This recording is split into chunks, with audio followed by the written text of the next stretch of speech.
Welcome to this bite-sized webinar. My name is Tasha Fry and I'm a consultant at Fleming who are employee benefit specialists.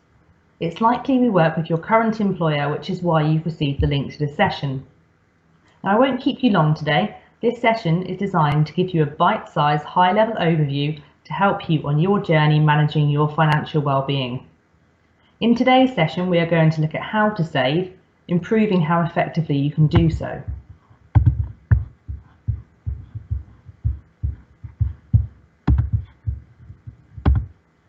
Now, I appreciate everyone has a varied knowledge about savings, and no doubt you'll have your own agenda from what you want to achieve from today. Maybe you don't and you're just curious, particularly in the current economic climate. This just highlights that your financial situation is unique, and unfortunately, there isn't one solution for all. But there are simple actions that we can all take that will improve our financial well-being. Hopefully everyone will take away at least one useful point today. Now, before we get started, I think it's worth making the point that to achieve success, you'll need to do at least 3 things. You'll need to take the time. Listening to this webinar is just the first step, and after this session, you need to put time aside to initially understand your financial situation and indeed review it. I fully appreciate that life does get in the way, and it's the last thing you might want to do after a hectic week. But it is important, and the more you do it, the less time it will take. You also need to understand your ability to save, and that's our focus for today. For some, you might already have a clear financial picture, and this will be a pleasant confirmation exercise that you're doing the right thing. For others, facing your finances can feel like a very daunting process. It could be that you feel you don't have enough to pay your essential living expenses. Maybe you feel comfortable, but there's never enough left to put any money aside for things like emergencies or short-term savings. Or perhaps you feel like today is taken care of, but you should be putting more aside for the future. You also need to make a plan by setting realistic goals. Now, this final point may mean facing some hard truths, and you may have to make some changes to the way you currently live. But if you don't formulate a plan, how can you expect to achieve your goals? If you keep doing the same things, you'll get the same results. Now, to help you plan successfully, do please refer to our last webinar. If you haven't listened already, you can certainly catch up on demand. So how much can you afford to save? Recent research shows that around 13% of UK adults have no cash savings. So if you're struggling to save, you won't be alone.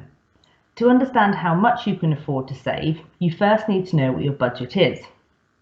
Okay, so we're just a few minutes in, and the word budget, well, I'm sure already have put some of you off, thinking of austerity measures, living life without spontaneity, and counting every penny. No one wants to be that person in the group paying just for what they ate rather than splitting the bill, or having to turn down invites to nights out. Although, of course, at the moment in lockdown, staying in isn't just a matter of choice. But please don't view budgeting in that way. A budget is simply knowing how much money you have coming in and minusing how much money is going out. Now, these are your living costs. What you then have left over is your disposable income. Now, I hate that term. It's not disposable, and we've all worked really hard for that income. Let's think of it as the funding for your lifestyle, saving for emergencies or your short and long-term savings goals. So on the surface, this seems really straightforward, so why can't we stick to it? Now, many of us don't take a real good look at our outgoings, and we're not honest enough with ourselves, or we simply don't realise what we're actually spending our money on.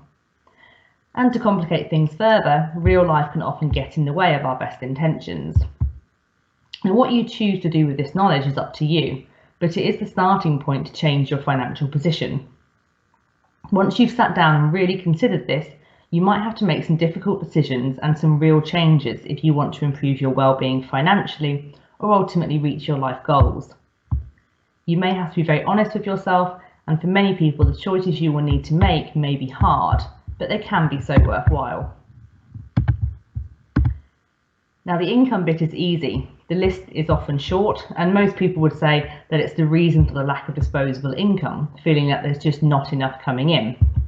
What you'll need is your last 3 months of statements or online banking, a pen or a spreadsheet. Now, what I would also say is to sit down as a household Now, I'm not telling you to combine your finances because that certainly doesn't work for everyone, but as a household, it will be more effective if you know how much your total living costs are each month.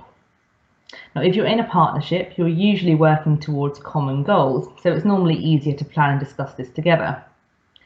Interestingly, a fifth of people say that money worries have a negative impact on their relationship, and so doing this might even improve your relationships.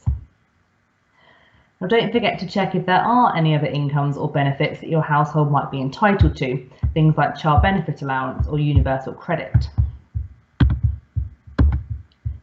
Next, it's outgoings, and this can be a little bit harder.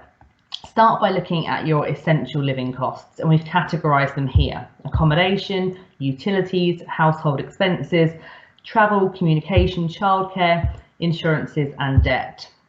Now try to work through this, write them all down and totalling them up. Once you've done this, each review will be a little bit easier. And another quick tip, as you're writing them down, try and add in any renewal dates and any outstanding balances. This will help you plan in the future and get a fuller understanding of your financial picture. Now, as I said earlier, a budget is simply what you have coming in minus what you have going out, and this is the first place to focus. Whatever your circumstances, you should want to pay the right amount for the services you're receiving. So make sure you're not overpaying for your basic bills. Review your providers and service, and don't allow bills to automatically renew. Make sure you switch using comparison websites, but if you haven't got time to do that, just make sure you're on the best tariff that's available to you from your current provider. And improve your awareness of your policies. Know your renewal dates in respect of gas and electricity, for example. Install a smart meter. So this will apply to most of the categories we just discussed. So for accommodation, you've got things like buildings and contents insurance. For utilities, you've got gas and electricity that you can compare. Travel, you might have car insurance also. Communication, you'll have a landline, perhaps a mobile phone and internet costs, and other insurances, perhaps car, home, gadget insurance, can all be compared. Next, could you find cheaper borrowing? Look at what items fall into the debt category, and again, the same sorts of principles apply. Review the providers and the service that you're getting from those. Don't allow rates to automatically renew, because you might well lose bonus tariffs. If you've got any credit cards that have a 0% rate, make sure you know when they end, as well as any fixed mortgage rates. Make sure you switch and use comparison websites.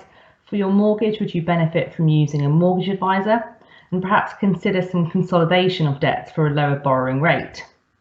And make sure you're getting the best rate with your current provider. Often there's preferential rates for banking customers. Again, know your products, know your renewal dates, know the value of the amount outstanding. And try not to get caught out. Remember, there could be fees or costs for changing, and they can vary from administration fees, early repayment fees, transfer fees, and so on. Lastly, childcare. Have you checked all of your entitlements? Rules change on this, and currently there's 3 funded hours for certain preschool kids. And are you taking advantages of any tax efficiencies where you previously signed up for childcare vouchers and making use of those through salary sacrifice, or the newer tax-free childcare scheme that's an offer from government? So what could these changes mean? If I told you that on average reviewing and changing your providers could save you £223 a month if you don't have any childcare costs, or nearly £390 a month if you're factoring in tax-free childcare as well, it's clear that without making changes to lifestyle, you could make some significant changes. It just takes a little bit of time to do this. Now, depending on your circumstances and goals, you could examine your living costs further. Do you need or want to make some further changes? You might have to examine things like where you're living. Are you renting in an expensive area? Not just in terms of rent, but is council tax higher in that area also? Do you need the car you're driving? Could you save on repayments and potentially things like car insurance, tax, and fuel associated with a different car? So you've noticed we've not yet looked at the household category, . Things like food, clothing, and transportation or travel. This is one of the hardest ones because people's view of essential living costs and lifestyle luxuries can start to become blurred, and this is usually where the honesty part starts to waver. Tracking these costs can be difficult.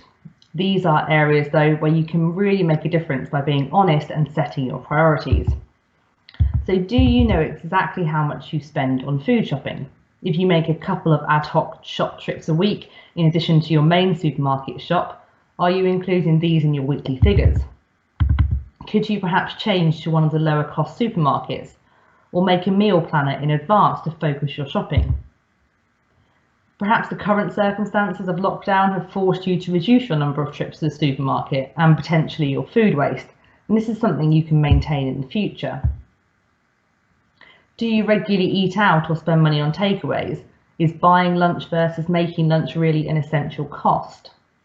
Now, these things can be really hard to quantify, so really start to examine your bank statements and understand the amount you are spending and whether you can make any savings.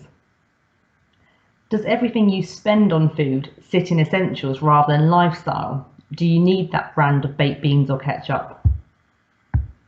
Now, the biggest cost for some in this category will be travel, and it's easy to put this into essentials. Whilst a car may be a necessity, is all of the cost of your car a necessity, or is some of that partly a lifestyle choice?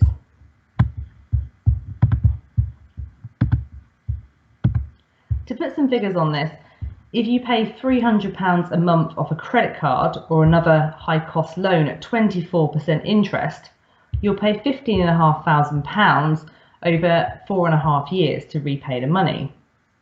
Now, a loan over 5 years at 8.9%, which again isn't a particularly low loan rate, would actually save you nearly £100 a month in outgoings and save over £3,000 in interest. So this example shows you it would take you slightly longer to repay, but it illustrates what an impact borrowing at a normal rate can give you. Now, what else are you paying for? As well as debt, bills, utilities and shopping, I'd imagine there's some subscriptions on your statement for things like gym, Netflix, Sky, Amazon Prime, Kindle, Spotify, recipe boxes such as HelloFresh. Are you paying for something that you don't really need or perhaps that you don't really use? Everyone's priorities, needs and wants will vary, so you need to consider what's important to you right now, but also what's important for the future. The little things really do matter, and I get it. We work hard, we should be rewarded and have nice things in life. But how do these small luxuries compare to your future goals? And just a few thoughts for you. Before lockdown, because it's likely we're not doing much of this now, but would you buy breakfast on the way into work? I know I certainly would, and conservatively I'd say that's at least £3 a day spent on breakfast. Some of you perhaps working in London might pay much more. If you're doing that 5 days a week, Monday to Friday, that's nearly £800 a year. If you were in the office today, would you be buying lunch? Again, a reasonably priced meal deal, you're looking at least £3, if not £5. Monday to Friday, that's up to another £1,000 a year. Something that doesn't even register might be buying a cup of takeout coffee, perhaps £2.50 on a medium latte, or over £650 a year if you do that every day. Now, if you regularly do all of those three things, if you say yes to all of those one or more times a week, 5 days a week over a year, you're perhaps spending over £2,500 on eating out without even feeling like you ever went out for a meal.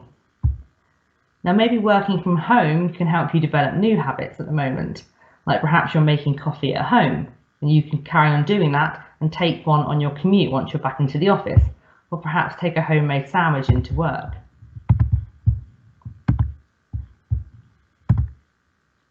So let's face our finances, really face them.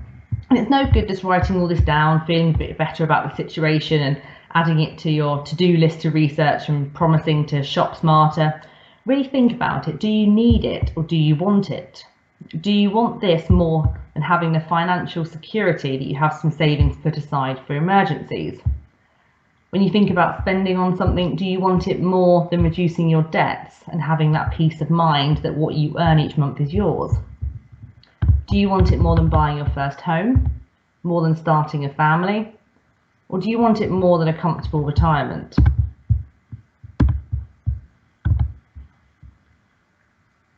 Appreciate that some of you may do this already, and you could still be finding it difficult to pay for essential living costs. It doesn't make this fact any easier, but again, you're not alone.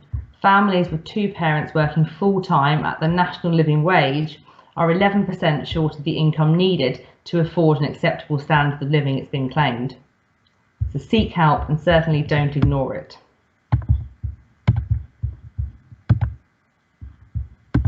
That brings us towards the end of the session, and this is the second in a series of bite-sized sessions, and we really hope you found it useful and join us again.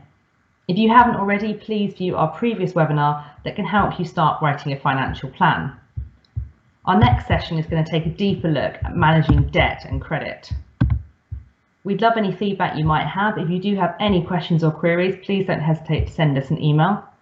Johnson Fleming specialise in guidance and education, but if you feel you would benefit from full financial advice, you can find an independent financial advisor at unbiased.co.uk, or we'd be pleased to make a referral for you to our sister company, Johnson Fleming Future Life Planning.